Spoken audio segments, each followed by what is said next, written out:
Hey everybody, Mike with Enviroscape LA. So what we have here is we have some planter boxes that we're doing. We're doing mostly native plants, and then on the side of the house here, it was just wasted space. So we've actually got planter boxes that we built.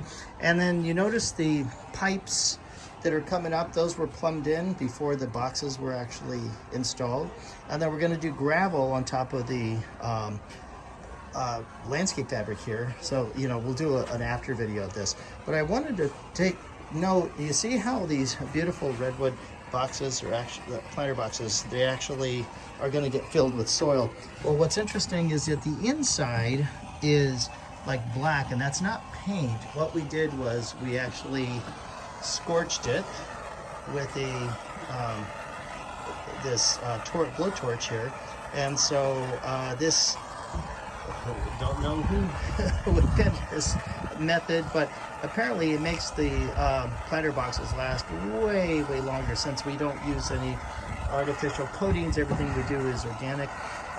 We're kind of using nature's way, and so this makes apparently without the use of toxic herbicides and pesticides and paints and high VOCs. We're using just the old-fashioned thing of scorching it on the inside.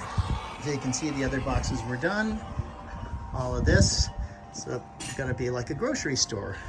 And so just wanted to give you an idea of what's possible. And then the blocks on the bottom are used there. We went ahead and put a level on everything, so everything here is level. They're a little bit higher than most people would, but that's because it's the homeowner wanted it easier on the back. So anyway, just wanted to give you an idea of how to make your boxes last a lot longer. This is untreated yet, and then this has been scorched, and then finally it'll look like that once it's completely done.